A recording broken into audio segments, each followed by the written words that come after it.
ये साथियों, अगर उत्तर प्रदेश के 403 विधानसभा सीटों पर निष्पक्ष चुनाव हो जाए तो कौन सी पार्टी किस जिले में आगे होगी, मैं आज आपको इस वीडियो में बताने वाला हूं।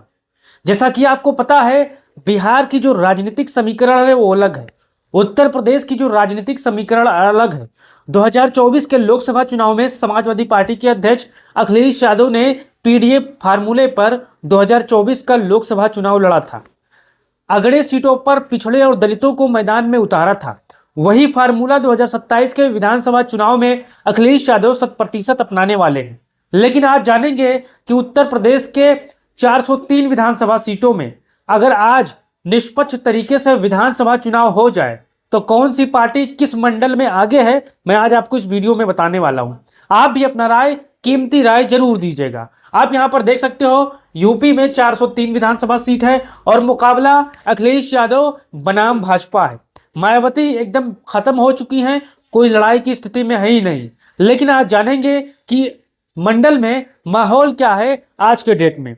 अब यहां पर आप देख सकते हो, मुरादाबाद मंडल में 25 विधानसभा की सीटें हैं और यह मंडल बड़ा मजबूती के साथ आप देख सकते हो समाजवादी पार्टी का गढ़ है। इसमें रामपुर आता है, संभल आता है और ऐसे मजबूत जिले आते हैं जहां समाजवादी पार्टी मजबूत परफॉर्मेंस, लोकसभा चुनाव हो, विधानसभा चुनाव हो या कोई और चुनाव, वहां पर हमेशा से प्रदर्शन बढ़िया करते आई है।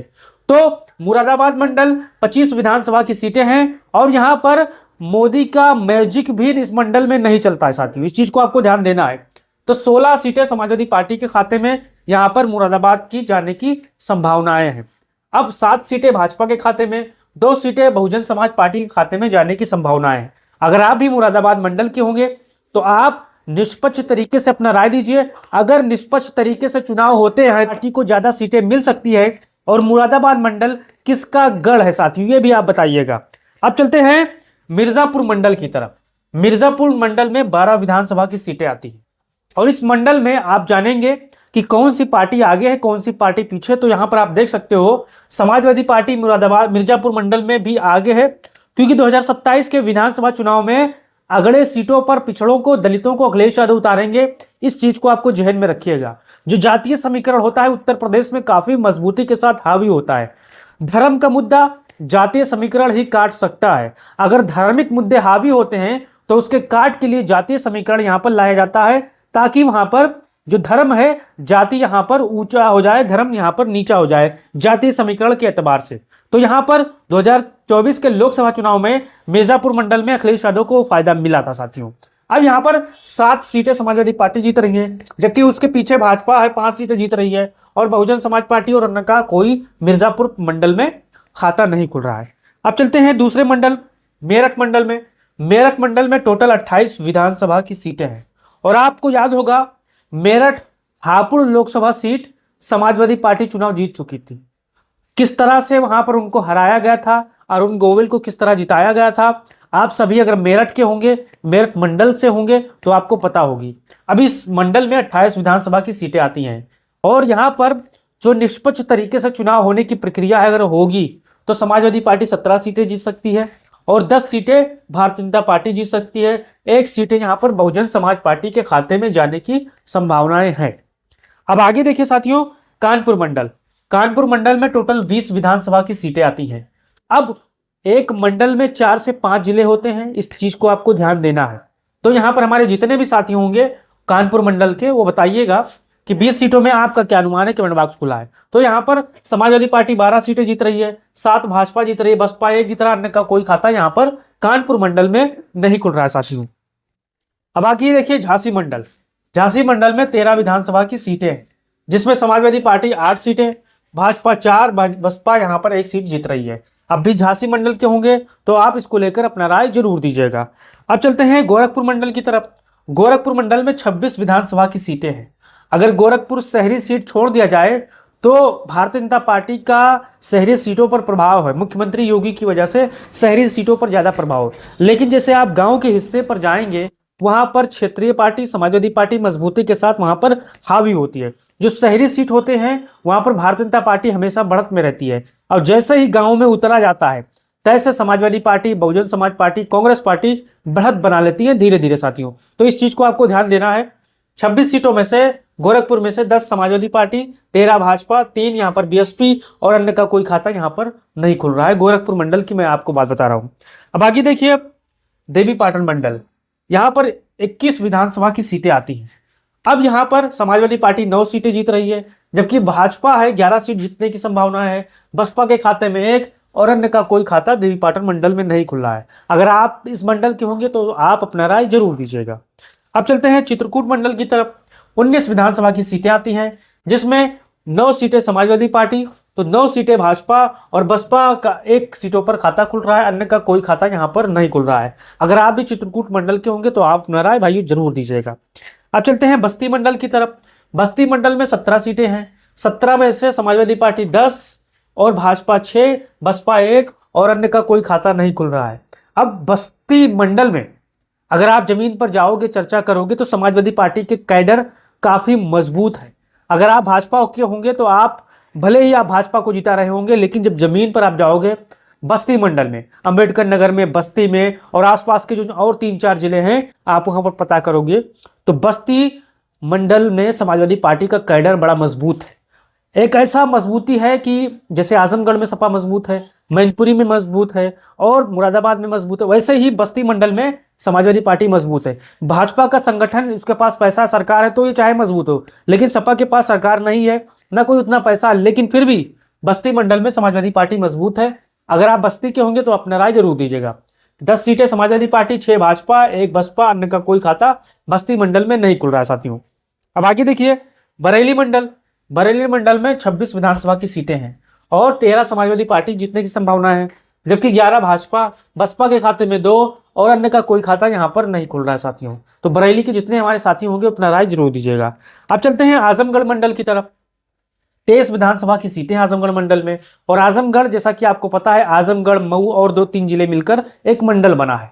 वैसे तो समाजवादी पार्टी आजमगढ़ में 10 के 10 विधानसभा सीट क्लीन स्वीप करती आई है, कोई भी लहर हो, किसी की भी लहर हो, समाजवादी पार्टी आजमगढ़ में इतिहास बनाती रहती है। लेकिन अब 2027 का जो विधानसभा चुनाव होगा वो आजमगढ़ मंडल को देखने लायक होगा। अनुमान है कि 17 सीटें समाजवादी पार्टी जीत रही है, 6 भाजपा, बसपा का खाता नहीं खुल रहा है, अन्य का कोई खाता नहीं खुल रहा है। तो हमारे जितने भी आजमगढ़ के होंगे, आजमगढ़ मंडल के होंगे, मऊ के होंगे, घोसी के होंगे, तो अपना राय जरूर दीजिएगा। अब चलते हैं प्रयागराज मंडल। 27 विधानसभा की सीटें आती है प्रयागराज मंडल में, जिसमें समाजवादी पार्टी 12 सीटें और भाजपा 13 सीटें, बसपा 2 सीटें, अन्य का कोई खाता प्रयागराज मंडल में नहीं खुल रहा है। अब प्रयागराज मंडल 2024 के लोकसभा चुनाव में प्रयागराज मंडल में कांग्रेस पार्टी ने, समाजवादी पार्टी ने मजबूती के साथ प्रदर्शन किया था। आपको पता होगा प्रयागराज जो इलाहाबाद लोकसभा सीट है, मजबूती के साथ चुनाव लड़ा था वहां पर। अब आगे देखिए अलीगढ़ मंडल। अलीगढ़ मंडल में 19 विधानसभा की सीटें हैं, जिसमें समाजवादी पार्टी 10, भाजपा 9, बसपा का कोई खाता नहीं खुल रहा है। अगर आप भी अलीगढ़ मंडल के होंगे तो आप अपना राय जरूर दीजिएगा। आगरा मंडल देख ली सकते हो। आगरा मंडल में 23 विधानसभा की सीटें हैं, जिसमें समाजवादी पार्टी 10, भाजपा 10, बसपा 3, अन्य का कोई खाता नहीं खुल रहा है। आगरा वही मंडल है जहां पर रामजी लालजी सुमन रहते हैं, और रामजी लालजी सुमन के ऊपर किस प्रकार से करड़ी सेना ने प्रहार किया था उसका भी नतीजा आपको देखने को मिलेगा। और हमारे जितने भी आगरा मंडल के साथी होंगे वो आप अपना राय जरूर दीजिएगा। अब यहाँ पर आगे देखिए सहारनपुर मंडल। 15 विधानसभा की सीटें आती हैं सहारनपुर मंडल में, 7 समाजवादी पार्टी जीत रही है और भाजपा 8 जीत रही है, बसपा और अन्य का कोई खाता नहीं खुल रहा है। अगर आप भी सहारनपुर के होंगे तो अपना राय दीजिए। एक जमाना था कि सहारनपुर मंडल में बसपा का गढ़ हुआ करता था। बसपा ऐसा क्या किया कि वो जमीन पर आ गई और बाकी अन्य पार्टियां मजबूती के साथ उभर रही हैं, क्योंकि बहुजन समाज पार्टी की जो राजनीति है वो घर बैठने की राजनीति है। अगर आज मायावती सड़कों पर उतर आए, हर जिले का दौरा शुरू कर दें, तो 2027 के चुनाव में भारतीय जनता पार्टी और समाजवादी पार्टी के लिए काफी मशक्कत भरा सफर होगा। आप हमारी बात मानिए ना मानिए, लेकिन मैं सही कह रहा हूं। लेकिन बहुजन समाज पार्टी की जो मुखिया मायावती जी हैं वो पता नहीं किसके डर से घर में बैठी हुई हैं। आपको पता होगा तो कमेंट बॉक्स में राय दीजिएगा। अब देख सकते हो वाराणसी मंडल, 25 विधानसभा की सीटें हैं और वाराणसी में 12 समाजवादी पार्टी, 13 भाजपा, बसपा और अन्य का कोई खाता नहीं खुल रहा है साथियों। अब आगे देखिए अयोध्या मंडल में 27 विधानसभा की सीटें हैं, जिसमें 12 समाजवादी पार्टी, 14 भाजपा, बसपा 1 खुल रहा है, अन्य का कोई खाता नहीं खुल रहा है। अब लखनऊ मंडल में 34 विधानसभा की सीटें हैं और सबसे बड़ा मंडल प्रदेश का यही है। उत्तर प्रदेश में कुल टोटल 18 मंडल हैं। हर एक मंडल में 4-5 जिले जुड़े होते हैं, आप उसको ध्यान दीजिएगा। तो 34 में से समाजवादी पार्टी 11 जीत रही है, 34 में से समाजवादी पार्टी 21 जीत रही है और 11 भाजपा जीत रही है। बसपा 2 जीत रहा है, अन्य का कोई खाता नहीं खुल रहा है। यानी लखनऊ मंडल, जैसे लखनऊ मंडल के आसपास जितने भी जिले हैं वो समाजवादी पार्टी का गढ़ के जिले हैं साथियों, उस कांग्रेस पार्टी के गढ़ के जिले हैं। आप ध्यान दीजिएगा और यहाँ पर अपना राय जरूर दीजिएगा और बताइएगा कि आपका अनुमान क्या है लखनऊ मंडल को लेकर, क्योंकि हम लोग जमीन पर काम कर रहे हैं, लोगों से बातचीत कर रहे हैं। समाजवादी पार्टी एसआईआर के मुद्दे पर काफी गंभीर है। अखिलेश यादव ने खुले में ऐलान कर दिया है कि अगर कोई भी लापरवाही करेगा तो वहां पर उसको टिकट नहीं मिलेगा, एसआईआर का फॉर्म नहीं भरवाएगा, सोशल मीडिया पर हाहाकार करेगा तो उसको टिकट नहीं मिलेगा। मजबूती के साथ जो मेहनत करेगा उसको टिकट मिलेगा। अब टोटल चलिए देख लेते हैं। उत्तर प्रदेश में 403 विधानसभा की सीटें हैं और यहाँ पर यह अनुमान है कि अगर उत्तर प्रदेश में निष्पक्ष चुनाव हो जाएंगे, उत्तर प्रदेश की जनता निष्पक्ष तरीके से अपना वोट डाल देगी। अनुमान है कि समाजवादी पार्टी 2012 की तरह 2027 में भी यहाँ पर समाजवादी पार्टी मजबूती के साथ 212 सीटें ला सकती है और सरकार बना सकती है। जबकि वहीं दूसरे नंबर पर भाजपा है, 167 सीट यहाँ पर लाने की संभावनाएं हैं। तो दूसरी तरफ मायावती यहाँ पर इस सर्वे में 24 विधानसभा सीट लाने की संभावनाएं हैं और अन्य का कोई खाता नहीं खुल रहा है। अगर आप भी उत्तर प्रदेश के होंगे तो आप अपना राय दीजिए और बताइए क्या उत्तर प्रदेश में और बिहार की राजनीति में अलग अलग प्रभाव है। दरअसल आप और एक चीज़ अंदाजा लगाइए, 2024 के लोकसभा चुनाव में बिहार में इंडिया गठबंधन ने 5 से 6 सीटें जीती थी, लेकिन वहीं उलट उत्तर प्रदेश में अखिलेश यादव ने 46 सीटें जीती है। तो 46 सीटों का अगर आप आकलन करोगे विधानसभा वाइज तो 234-35 के आसपास होता है साथियों। एक लोकसभा में 5 विधानसभाएं लगती है, 6 लगती हैं, 5 लगती हैं, लेकिन उत्तर प्रदेश की राजनीति और बिहार की राजनीति में फर्क है। यूपी में मजबूत चेहरे के तौर पर अखिलेश यादव है, दूसरे नंबर पर योगी हैं, तीसरे नंबर पर मायावती हैं, लेकिन लड़ाई में अखिलेश और मायावती आपको सामने दिखेंगे, अखिलेश और योगी सामने दिखेंगे और यहाँ पर बहुजन समाज पार्टी तीसरे नंबर की लड़ाई में है। लेकिन यहाँ पर अगर समाजवादी पार्टी और कांग्रेस का मजबूती के साथ अलायंस होता है, सीटों के बंटवारे में कोई गड़बड़ी नहीं होती है, सीटों पर अगड़े सीटों पर पिछड़े उम्मीदवार, पिछड़ों सीटों पर यहाँ पर मजबूती के साथ जातीय समीकरण अगर फिट कर ले जाती है, पीडीए का फार्मूला हिट हो जाता है तो ये आंकड़ा बढ़ सकता है। अगर कहीं यूपी में धार्मिक मुद्दे हावी हुए, बेईमानी हुई तो यहाँ पर परिणाम बदल सकता है। इस चीज़ को आपको ध्यान देना है। तो आपका क्या राय है, अपना राय दीजिए और वीडियो को तमाम साथियों तक भेजिए और अपना राय जरूर दीजिएगा साथियों निष्पक्ष तरीके से। तो जय हिंद, जय भारत, जय समाजवाद।